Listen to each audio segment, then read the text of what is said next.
Good morning. Good morning, y'all.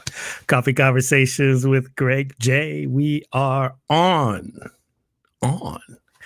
So grateful, man. I've been thinking, all morning, got up this morning and just really reflecting on how grateful we are. We're still standing. We still are well. Lord is good right now, and it's a lot going on in these here streets all across the world. COVID-19, systemic racism, social injustice, the battle between good and evil is playing out right before our very eyes. And, we're staying safe in the midst of all of this. And I just think it's, I'm just grateful, and sending out prayers to, in support of those who are, stressing out in these days and time. It's a crazy time, man.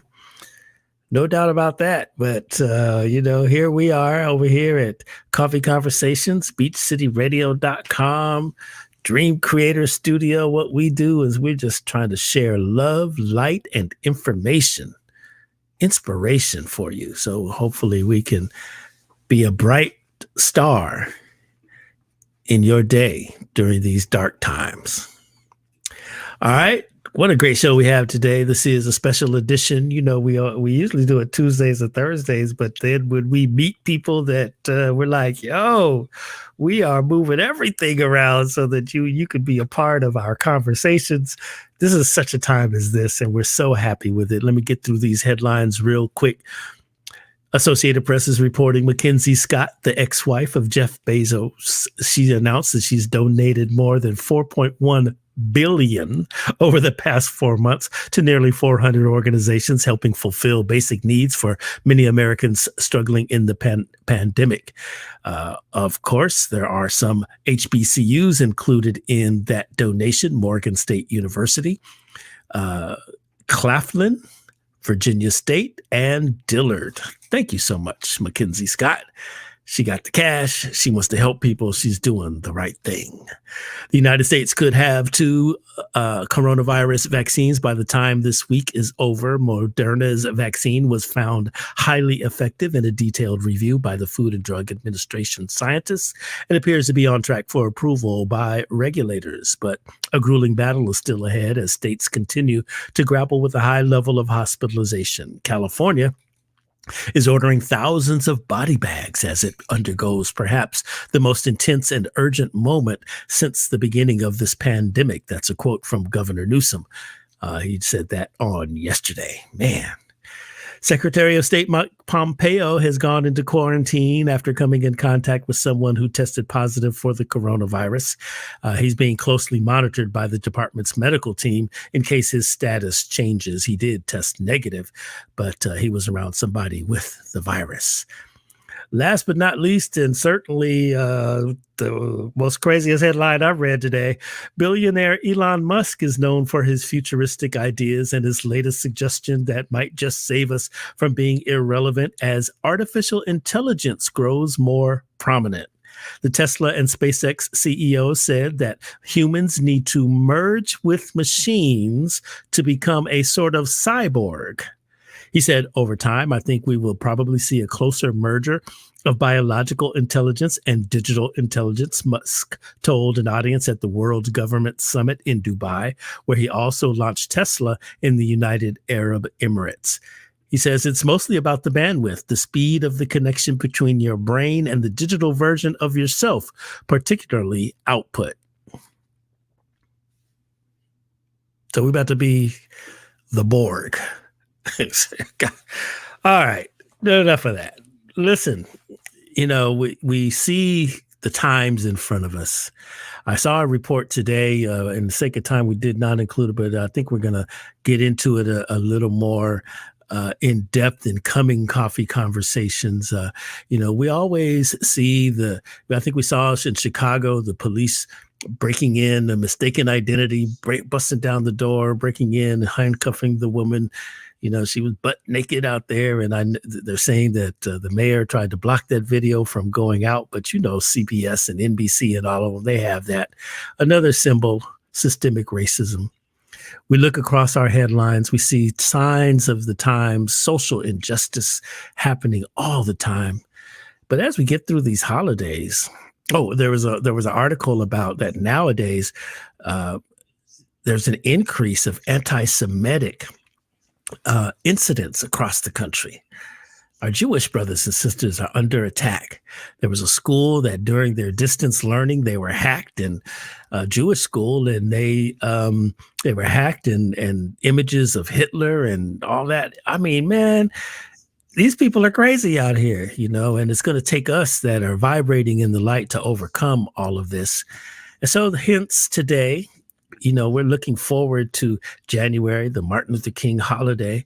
And as we contemplate what Dr. King stood for, we began to really examine ourselves here at Dream Creator Studio, beachcityradio.com, trying to figure out, okay, what is the doctrine of Dr. King? How do we continue keeping his dream alive? We found somebody. Some of y'all know her. I just met her, but man, we found out we know a lot of the same folks, and she's just a good person vibrating the light. She's got a concept for us. It's called Courageous Conversations. And so let's welcome Coffee Conversations this morning. Susan Jacobs is here. She's the bomb. I'm going to let her tell you everything about her. Good morning, Susan. How are you? Good morning. How are you, Greg? And look, I have my coffee. That's right. Yes. Well, I'm ready to sip. Yes. Me too. Yes. Happy Hump Day to you. Happy Hump Day. And yes. How's your family? Everybody good? You keeping your head up? Thank you. Most of my family is on the East Coast in New York. So I have not been able to see them in way too long. So I'm looking forward to first getting a vaccine and getting on a plane and being able to see my family and my loved ones again. But thank you for asking. Yes. It's all important. And they seem to be rushing to get that vaccine out there. And, a lot of us don't trust that vaccine. And so we want to try to figure that one out, too. And Coffee Conversations with Greg J. We're on the case now to bring our medical friends through here so that we can talk about it, and see what's what. We want to be informed before we take the shot. There are a lot of concerns out there, but I am trusting. I'm trusting the science. I have people who are informing me about the science, and I am trying to remain hopeful that this is something that is out there that will help all of us. And so many of us are dying. It's no secret that Black and brown people are dying at inordinate levels. And I think it's very important for us to jump in and save ourselves. Got to save ourselves. I do understand the concerns that are out there because of the historical horrors that have happened.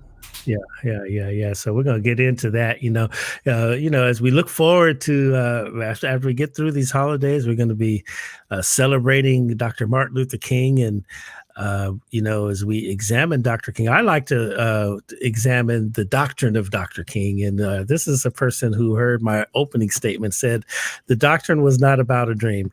got that. It's about the beloved community, and we probably don't have enough time on this year's show for me to continue to go deep, because we can go really, really deep about the beloved community and what Dr. King was really saying to us, because there's so much about service to the community. There's so much about, loving one another, a society that is free of biases and everything. And Susan, you have a concept there that you are advancing in the beautiful city of Long Beach. Here, you want to talk about your courageous conversations? What is that? I would love to talk about it. And first of all, I just want to thank you so much for having me on your program. The fact that you have move things around to allow this space for me and this platform for me is just humbling. So I want to thank you, because I know y'all used to do this on Thursdays. Yeah. Thursday, you're like, we will make it work. So thank you. Thank you so much. I am a board member of Leadership Long Beach, which is an amazing organization. We've been around for 30 plus years. In Long Beach, and the whole idea of Leadership Long Beach, and I'm not the executive director, so I'm just as a fan and a board member. The organization is about community service. It's about serving the community. It's about building leaders. It's about jumping in and doing the work and helping where we can, where we are. And you know what we all say about we're either part of the solution or a part of the problem. And that was what excited me about Leadership Long Beach, and what has always excited me about Leadership Long Beach, and has also excited me about the annual Martin Luther King Day of Service that Leadership Long Beach has always done. This will be the 11th year, and over the years it has become the largest one day of service throughout the entire county.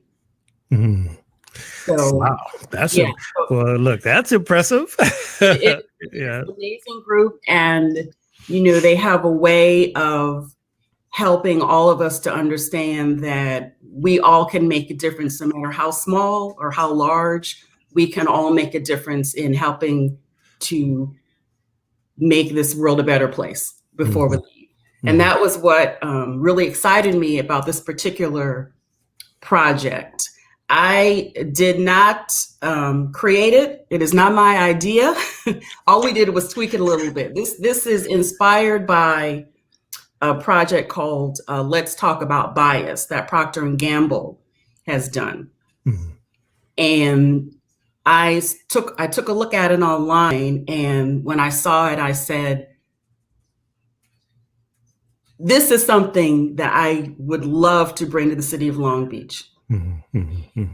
And it has been my mission to be able to take this amazing program and spread it through the city of Long Beach. And what we are doing is we are allowing people to come together in the virtual space and have one-on-one conversations with people who do not look like them, who may pray to different gods than them, who may have a partner who does not look like them. I mean, from all different walks of life, and for people to sit down and listen to each other and talk about what they've experienced. Because here's what we all know is the city of Long Beach that I experience is very different from the city of Long Beach that someone over here may experience, based on how much money they make, based on how much melanin they do or do not have in their skin, based on whether they're able-bodied or disabled,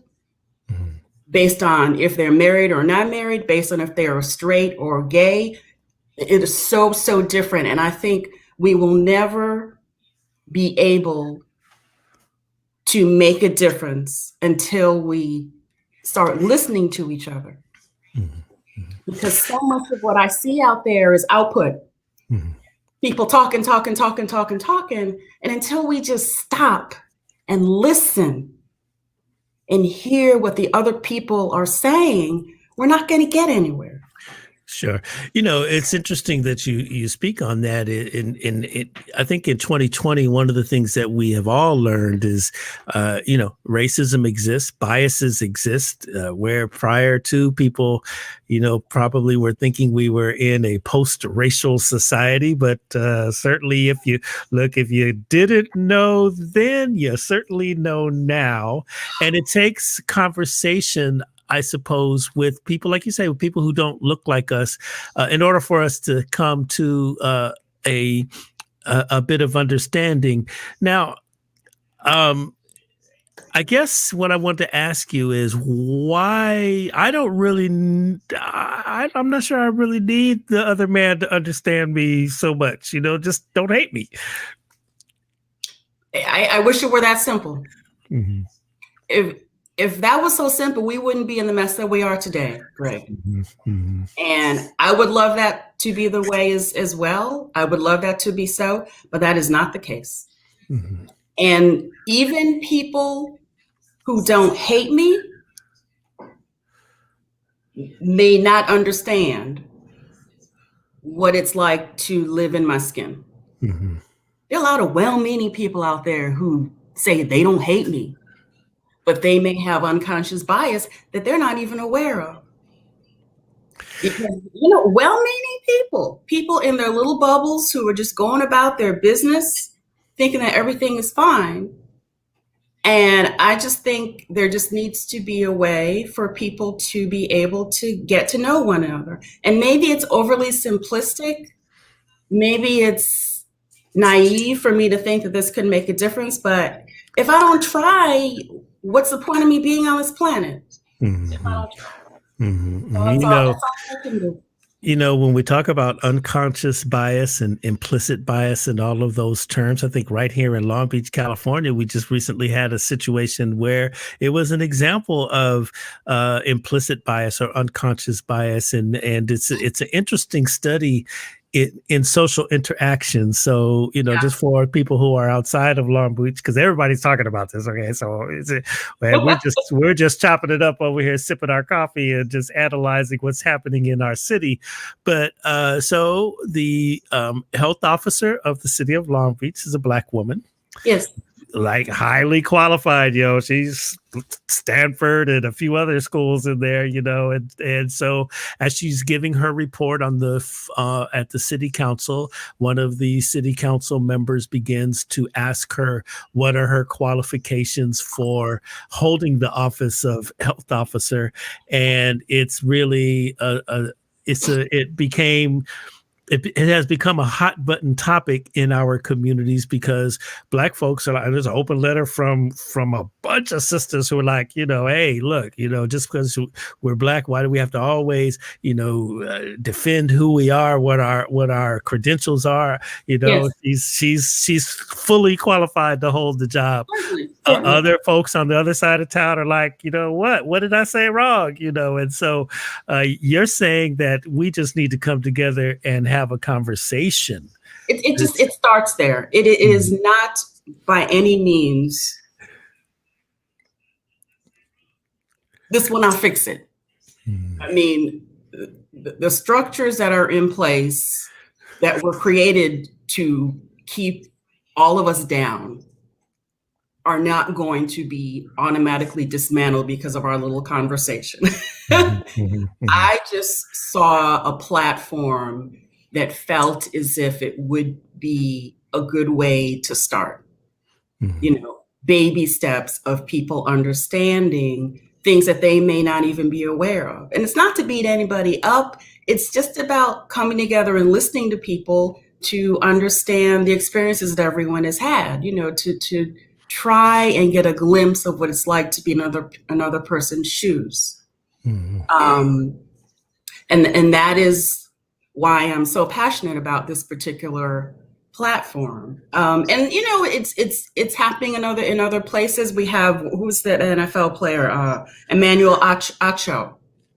Has the uncomfortable conversations with a Black man. He has those conversations. I mean, there are lots of different things that are happening throughout the nation and the world for people to try and figure out how we can start dismantling some of this. But I think some of it starts with our thinking, and especially, folks in power who may not even get it, or I just think we have to start there.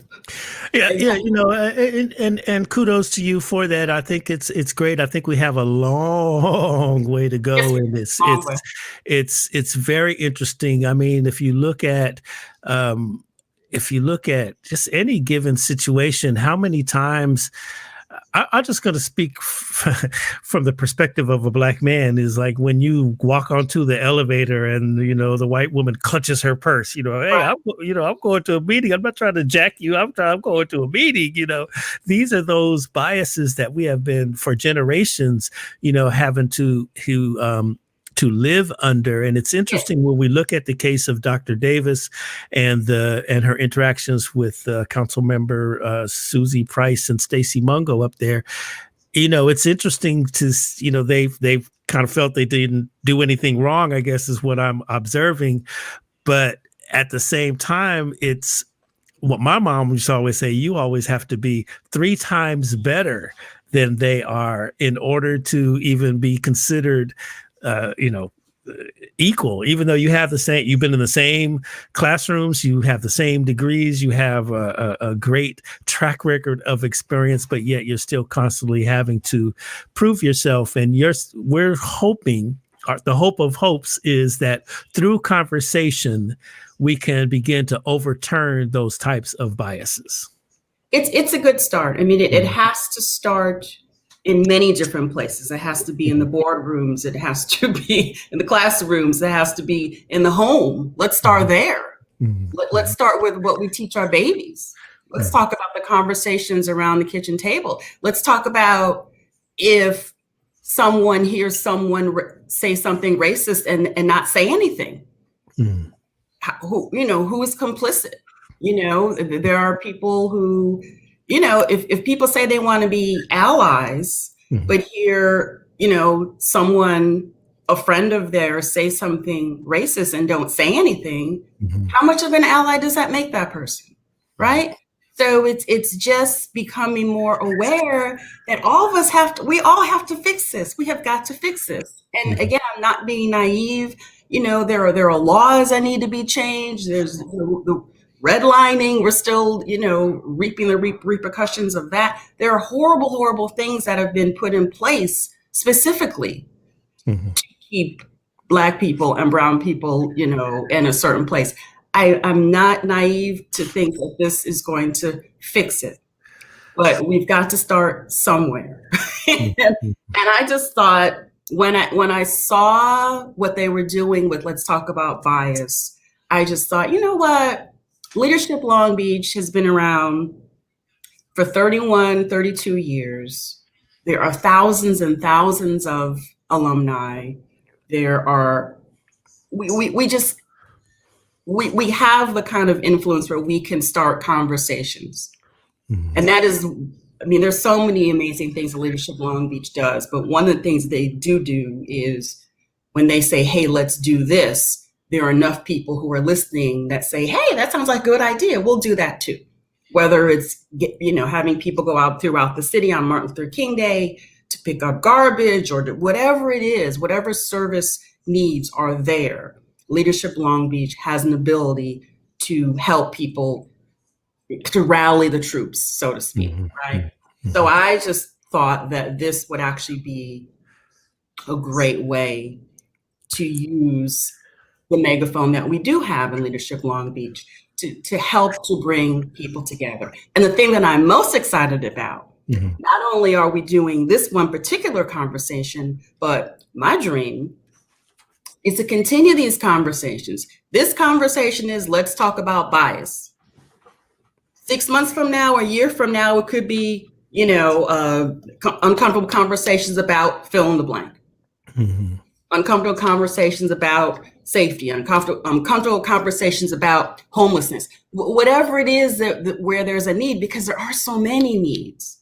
There are tons of conversations that we could start having going forward about things that we know are wrong, things that need to be fixed. So All that's right. Yeah. So passionate. Jerlene Tatum, she's media personality out here in Long Beach, and she watch her lives all the time. She's on the case, boy. She be on that school board's neck, But she's saying, I don't think it's possible for them to understand what it's like living in our skin, yet they definitely need to understand their own bias. So if we make that comment, link that comment to Dr. King, there's one of his speeches, he says, the nation is sick. It's a sickness. So are courageous conversations part of the treatment, or is it just an awareness thing saying, hey, you might be sick there, dude. Well, here's the thing about being sick. Mm-hmm. You can't treat it unless you acknowledge that you have a problem. Mm-hmm. So awareness is the first step of acknowledging, Houston, we have a problem. Mm-hmm.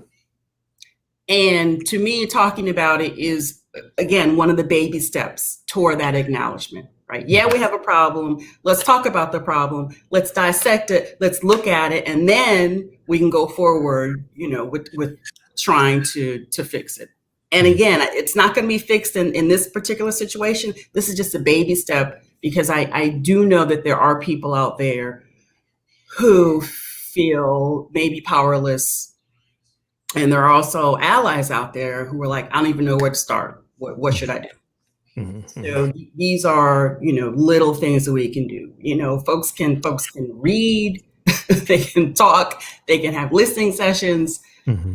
I just think, like I said in the beginning, we're either part of the problem or part of the solution. And I was raised by a woman who was very active in the 60s, with voter registration drives and making sure that all of us got out there and used our voices as Black people. And she was on every committee and everything, and Links and AKA and Jack and Jill, and she's very, very busy. And I was trained to dive in and do the work.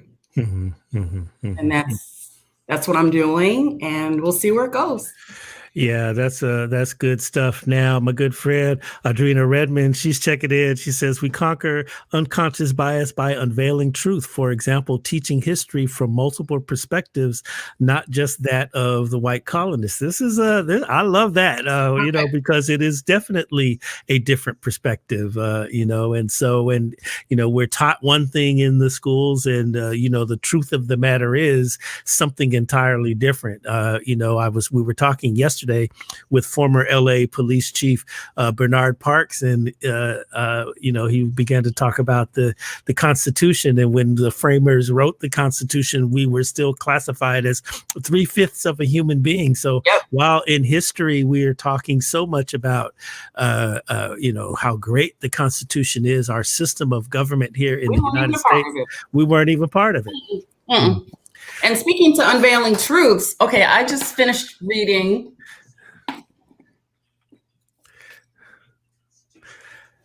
Cast, The Origins of Our Discontents. Isabel Wilkerson, yes. Uh-huh. You want to talk about truths? Mm-hmm. Okay, this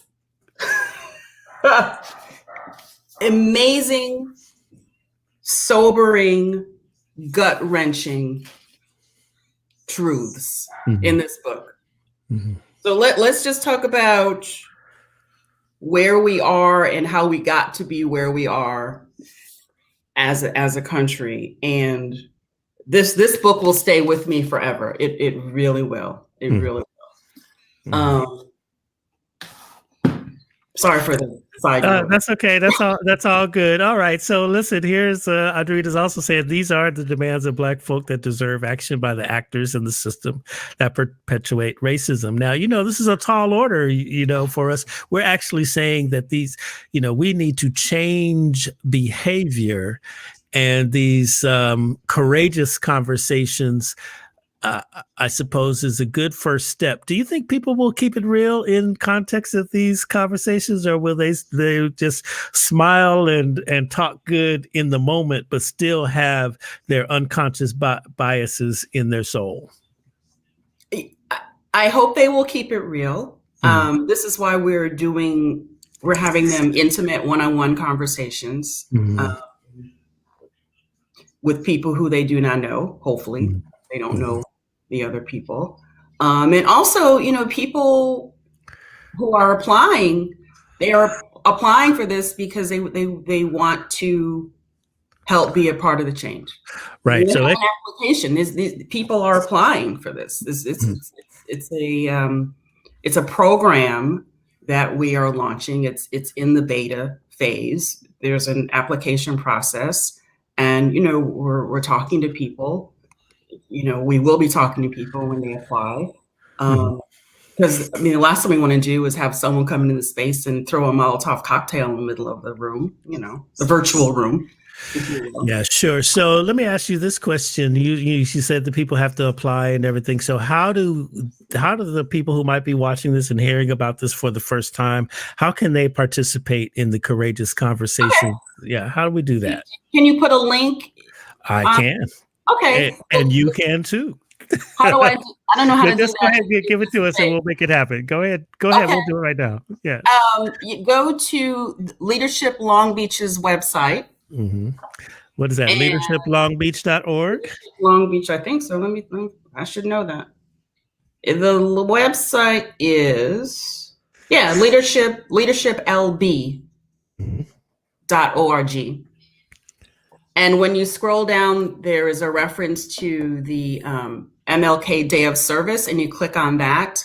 And then once you click on that, there is a form that you fill out that asks your information and some questions. And then that's where we are. And the deadline is Friday at 5:00. So we need y'all to spread the word and be a part of that, because Friday is the deadline to be a part of this. And then what are you looking for? So, it's still a very emotionless process. So if I go in there today and I fill out the application, how do you know that I am ripe to participate in a courageous conversation? How will we know, or how will you know? How will you know? How will I know? Oh, yes. Okay. Well, we're essentially asking people why they want to take part. It's what's one of the main questions is, what do you hope to take away from this experience? And then there's some other questions there as well. But that to me is the biggest thing is, what would you like to take? What would you like to take away? What difference would you like to make? And then we'll also, once we have all the people, then we'll have a conversation with folks to give them more clarity on what the experience will entail. President Trump made a statement during the campaign season where he wanted to make, bias training in corporations and government agencies unconstitutional. And I'm on the board of directors for the Arts Council for Long Beach. And we went to what are they calling it? Diversity, equity, and inclusion conference. And I have to tell you, first of all, it was one of the most powerful experiences that I'd ever seen, in terms of racial conversations, and not to mention the sister who moderated it. I've run these trips to South Africa. She was one of my travelers, and it's so funny because she was a powerhouse doing the presentation. But when we were over in Africa, she was just quiet as a church mouse, taking in everything that we had to say. So I didn't know she had it in her. But I just say all that to say that I watched the information and how she presented it hit people who don't look like me dead in the nose, man. It was like really hard and caused people to really reflect. And there was one person in particular, a white woman who I know, well known in this city, who I watched with my own eyes really take a pause and just say, okay, am I having this unconscious bias? Am I privileged? Am I, I mean, it was really a powerful moment. And so Yeah.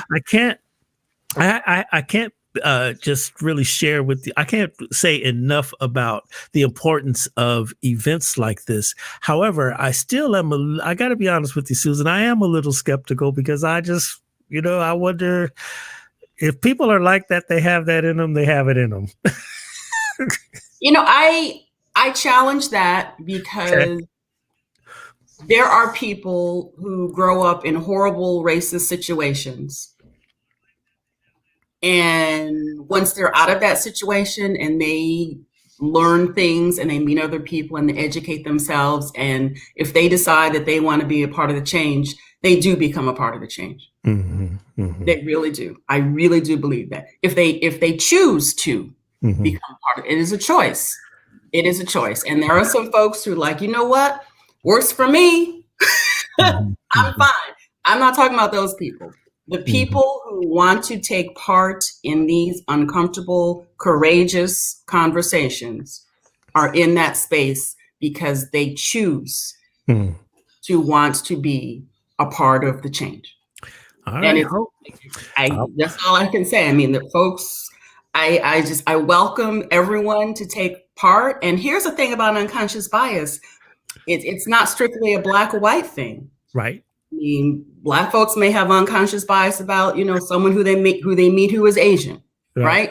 A straight person may have an unconscious bias about someone who they meet who is trans or who is gay or who is in a wheelchair, right? So there's a whole lot of unconscious biases that we all have. We may not really want to look at in the mirror. And I just think the only way to tackle it is to really acknowledge that it's there. Right. Work on it, because it is a task that we all have to struggle through every single day. I don't care how much melanin or you do or do not have in your skin. We all have it. All right. I love it. About a certain kind of Black folks, right? It's all there. It's sure, all we got our isms for sure, and I'm just saying, it's real. It's real. Yeah. So keep hope alive. That's what she's saying. Exactly. All right. Our good friend Jerlene is saying, she's saying Leadership Long Beach not free of its bias. Are you willing to push the envelope or tinker on the edges? I don't know. It looks like you're pushing the envelope, sort of. Talk to us about that. You making change, overturning stereotypes, creating new frontiers in this day and time, it looks like. Yeah, I mean, we all try to make change where we are. And now that I'm on the board, I'm trying to make change where I am, which is, how you met me, right? Yep. I went through Leadership Long Beach in 2019, had a wonderful experience, but like every organization, I saw some things I'd like to tweak. Like to change, I'm starting here. I'm on the Diversity, Equity, Inclusion, and Belonging Committee at Leadership Long Beach, trying to see what I can do within the organization, with the challenges that it faces, not unlike all the organizations on this planet. Like I said, we all have to sit with where we are and look around and see, where can I help? Right? Where can I be of service? If I see something that's not quite right, let me jump in and do the work. Yeah. I think being on timeout here with this pandemic and everything that has happened before us in the year 2020, it's like we're being ordered to stand still and take stock of where we are right now. And so now we have to come out on the other side with new ideas and new strategies, I suppose, to overcome this. We can't give up the fight. I mean, the struggle continues, right? And so now we need to really, really do what we need to do to make a difference. I'm encouraged by the movement right now. I mean, I went out there on the streets on May 31st. I was out there, got a lot of video, and I'm a child of the civil rights movement. And I'm just saying this, all my children and my nephews and my grandchildren, that's who I saw out there from all parts of town, out there standing up for justice, and this is a good thing. This is a good thing. And so we all have to do our part because, the proof is in the pudding already. We see where we are. There's no if or what there. It just is. And we have to continue on this battlefield. Courageous conversations. That's a good thing. I think so too. Mm-hmm. And I have to give a shout out to Shana Wright, who is on Leadership Long Beach with me, on the board with me. She came up with the name because courage is one of the principles of Leadership Long Beach. So it was our way of really embracing this project, and owning it from Leadership Long Beach's perspective. And I am thrilled that the organization is as excited about this particular project that I am, and the fact that it is a component of our Martin Luther King Day of Service makes it, to me, that much more impactful. We'll be doing on that particular day. There'll be other, projects as well in the virtual space, but this will be one of the 3 prongs that will be happening on a particular day.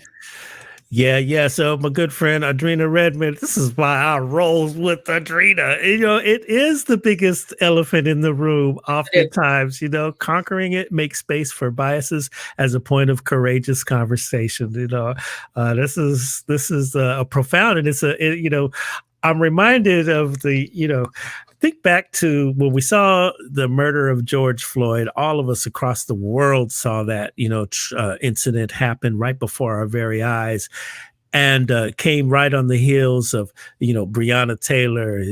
Came right on the heels of Ahmaud Arbery, and we were all in lockdown and all this. And, I don't know about you, the elephant in the room really manifested itself on my first Zoom meeting after I watched the murder of George Floyd. Talk about your feeling when you had your first Zoom meeting and you're sitting there. What do you say? I actually had to walk away. After. Okay, so it happened, and then Long Beach blew up. We had our own protest that day. On Sunday, right? And then on Monday, there was a meeting that I was supposed to lead. And the meeting opened, and somebody, well-meaning, said, "Susan, how you doing?" I had to step away. I had to step away and compose myself and come back to the meeting. And I said, you know what, y'all, I am not okay. I am not okay. And I'm still not. We still are not okay. I mean, how do we, it's heart-wrenching to think that, to be reminded that, I should say, that we live in a country that treats us that we're lesser than. It's heart-wrenching. But it's, it's from the beginning, right? And I think that what happened is it's almost like we got lulled to sleep, and this happened when we got our first Black president. I mean, when I was a kid, that we couldn't even fathom having a brother in the White House, and a sister in the White House, a Black family in the White House. That just was the unimaginable, but we did it, and I think that what we're seeing now is a manifestation of folks' anger that they saw a wholesome Black family in the White House leading this country, and so the truth never went away. It just went to sleep for a minute, and we went to sleep right with it, and then now they're just letting us know, what they feel. It's crazy. It's really crazy. It's crazy, and it's sad, and folks have had enough. I mean, I heard a quote the other day, and it was attributed to Martin Luther King. Rioting is a language of the unheard. Yes. And folks are tired. Sick and tired of being sick and tired, right? And I think all of us of all shades of melanin are like, okay, I have got to be a part of this. I've got to be a part of dismantling this. I've got to be a part of yelling to the heavens that this is enough. Mhm. This is enough. Whether we're marching, whether we're voting, whether we're planning courageous conversations, whether we're stepping up to be an ally, you know, as a person who's not of color, to talk to other people to help them understand how to fix it. I think we all, if we're taking up room on this earth, we all have got to do something, no matter how small or how big. Not everybody is gonna march, but we all have to pick a lane, pick a thing, pick a kid to mentor, pick a project, pick something.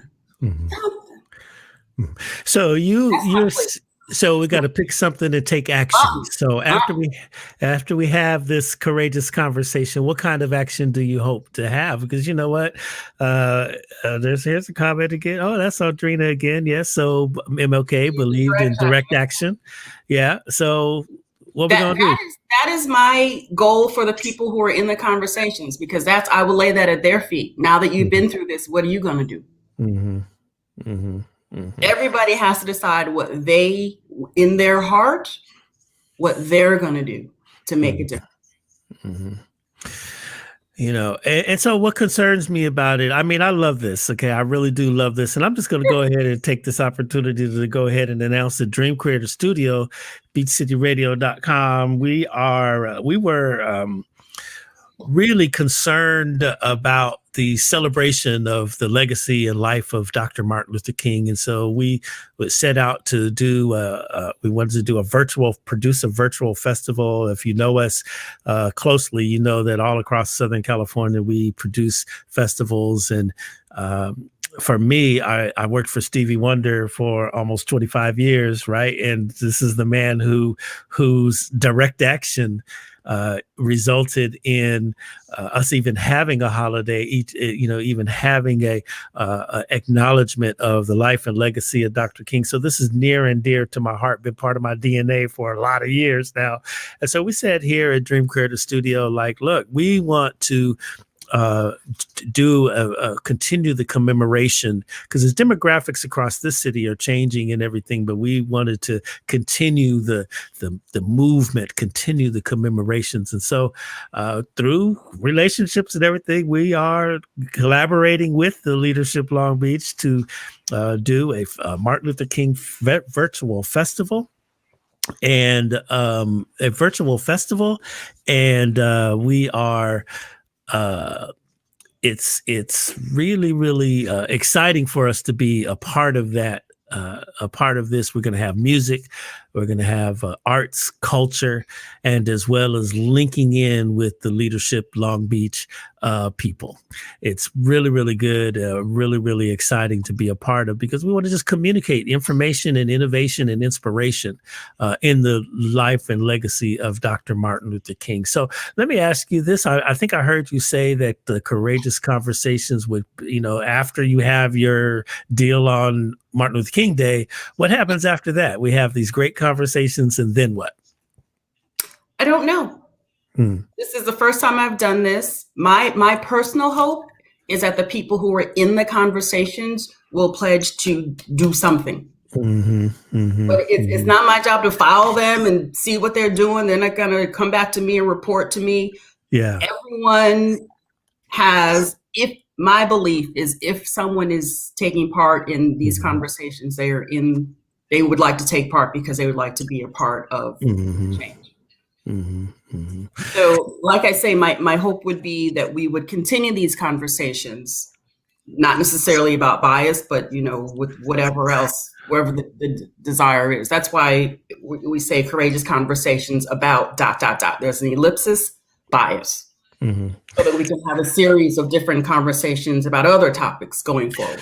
But it seems like the language really needs to be strong, because, folks are, like, as evidenced in City Hall the other day, folks are actually clueless of what is offensive or can be perceived as bias. So it seems like you have to be really, really, really, really strong. And then maybe there's people who will recognize the bias, but then don't give a care.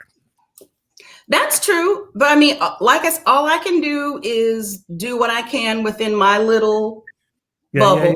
I mean, the city has the whole, what's the name of it? Framework for Reconciliation. Yes. The Long Beach Racial Equity and Reconciliation Initiative. Yes. That's a whole other thing that the city is doing. So whatever happened to the city council, I assume that'll be a part of all of that. But because it's interesting though. I can do what I'm doing in my little world. For sure. And the thing is let's not underestimate the power of your move here. I mean, especially in such a time as this. And that's what I'm really getting at is like, you are a Black woman of influence, and certainly participating within the diverse fabric of the city. And what you're about to do with Courageous Conversation is speaking very loudly, probably louder than in other times. And it coming along in a time where, this whole notion of, implicit bias, the city, that their initiative, they banty that term about quite a bit, and so it is all about the courageous conversations. It is all about people keeping it real and trying to come to an understanding of one another, no matter what our differences are. So this is really, really super powerful that, what you're doing here. And so let's not underestimate it. Let's go. You do it. It's not a little silo. This is a megaphone. Super huge, magnanimous silo. Yes, you're right. You're right. But here's the thing, and this whole radio thing. Mm-hmm. I'm like behind the curtain doing my thing. So this is not. I just think, okay, you're a facilitator, a communicator. I get it. But, the thing of it is that, movements like what you're doing are essential to our community. And, I've just been around the Black community for so many years. I've been a part of so many, movements and actions out on these streets. And it takes every level, whether it's out on the streets with your sign on the steps of City Hall, or is it a more cerebral approach in terms of conversations and panel discussions and all of that. It just takes all fronts for us to effect change and achieve, equality. This is what we want: diversity, equity, and inclusion. Mm-hmm. Yes, and that is the goal. And I totally agree that it takes all different sectors. Mm-hmm. Educators, folks in boardrooms, folks in corporate America, folks who are making decisions, folks who want to make decisions. It's huge. I mean, I think we all have to be a part of it. And I see Rhonda. Yes, we're happy to partner. We're thrilled to partner with you guys. Yeah. It's interesting because we really need to have, it starts with conversation, and it's got to be, I told you about that diversity training that we attended with the Arts Council, and I just really feel like that. I mean, the messaging was delivered in a really, really strong way. And these conversations that you're having, and then others, it has to be the same. It has to be, in your face, because people, and not allow people to dance around it. And actually, if one would examine themselves, they will see, Black and white. If they would examine themselves, they would identify within themselves the isms that they may be carrying around, and then begin to make the self-reflective changes in their heart. Because really, like when we talk about police violence as an example, for me, it's always like, okay, we could change the policies and rules and all that on paper, but until we change the hearts of the people pulling the trigger, nothing's going to happen. It really takes that granular, perspective. And so this is a good start. Mm-hmm. I think so too. That's right. That's right. All right. So now, you said you don't know, but we got to start thinking about what after. I think after we do it is when we will determine what is the next step. I can't even front. I mean, my goal was to start the conversation. Now, let me ask you, what happened with Procter and Gamble? So they're trying to change corporate culture and all that there with their situations. But what is an example of what they did afterwards? Like, I do not know. Don't know. I don't know. I mean, they have launched this and they are challenging communities across the nation to take the baton and run with it. And we just tweaked it a little bit, but everyone is, doing the best they can. Again, the whole point is to be a catalyst for people to talk to each other. Understood. Now so, because it's not going to change, doesn't happen overnight. Right. So we have to continue to have this dialogue. So it sounds like your project here is going to go well past MLK Day there, Ms. Jacobs. That is my hope. The first one is on Martin Luther King Jr. Day as part of the Day of Service. Because again, for the Day of Service pre-COVID, we all were in different areas of the city doing things to help the city, right? So this will be one component of the Day of Service. And there will be other components of which you've discussed as well. And there will be virtual service projects as well. And this is one of the, the three-legged stool, if you will. This is one leg of the stool on that particular day. And there's a whole other committee, different committees of the Martin Luther King Day of Service of things that will happen on that day. But yeah, this will grow. I hope it'll grow. Yeah, no, it's really, and it's essential and it's needed. And I think, I would encourage you to just continue to walk in your influence. And certainly when I began to let people know, who that you were coming on today. And I know you have a big circle out because I was just like, wow, all your sorors and all of them were stepping up to shout you out and everything. And, and probably some of them, if they're not watching live now, they certainly will catch the replays that'll be out there. Can I share? I can share the replay? You absolutely can. You can share this right here. That's good. And so, so I'm just saying to you, you're casting a wide net and you have it's coming from a genuine place. And I just think that you'll be successful.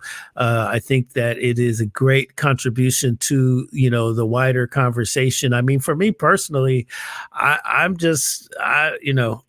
have hope. I have hope. And I like all efforts. This is like all hands on deck where we are now because our lives are, depend on it.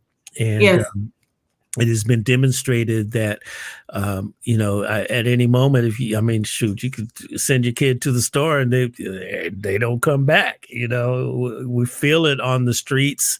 There's just a renewed sense of hatred that is awoken in this country, and only light can overcome darkness. That's only love can overcome hate. That's Dr. Martin Luther King as well. And it does take direct action. And this is a good step for it. Direct action in courageous conversations, direct action through the airwaves and the digital bandwidths that we promote these messages. We want to stand up for our people. And that's what we're doing. We need everybody. We need all hands on deck. All hands on deck. That's what we said, So please do that. All right. So one more time, give to the people how we can apply to be a part of this courageous conversation. And what's the website? I think Rhonda had it up. It's leadershiplb.org. All right. There we go. Right. Go right to the MLK section, and there'll be courageous conversations about bias, and you click on the link and it will take you to the application form, and the deadline is Friday. And And thank you so much for your time and giving me this platform. Oh, yeah. Thank you Moving things so much around for for your me. time. Oh, it's all good. We're making it all happen. And again, we are collaborating with the Leadership Long Beach to present the King Festival. We're calling it a Day of Service, Arts and Cultural. It's a virtual event. We are gathering together some hot musicians, some really exceptional examples of culture. And we're going to celebrate and commemorate the life of Dr. Martin Luther King Jr. This is what we're doing. That is on Monday, January 18th is King Day. And, check us out. You'll be hearing a lot more about it here on Coffee Conversations with Greg J. You can go to Dream Creator, our Facebook page, Dream Creator. You can go to dreamcreatorstudio.org. Is that us? And so beachcityradio.com, all of our platforms, and find out more information as we continue to lift up the memory, the life, the legacy of Dr. Martin Luther King. Our time is up right here. Susan Jacobs, any last words you want to say to the peoples? Thank you for having me. And please jump in and apply. We need all different types of people, all different shades. You know what I'm saying? So please jump in, and we can all be a part of this. Absolutely. For the culture, y'all, stand up. Let's go. Participate. Let's be about this. We're fighting a big battle, and all hands on deck. That's what we're going to say. Hashtag all hands on deck. Get it? www.dreamcreator.org. That's where you find our information. beachcityradio.com. Everywhere. Just come on, get with us. We're gonna do this thing and commemorate Dr. King. Yes, all right, y'all. Tomorrow we're still on for Thursday. Guess what? Remember the choir group Sounds of Blackness? They're going to be on with us tomorrow, all the way from Minneapolis, Minnesota. Brother Gary Hines, he's really a good guy, good friend of mine, and we're going to talk about the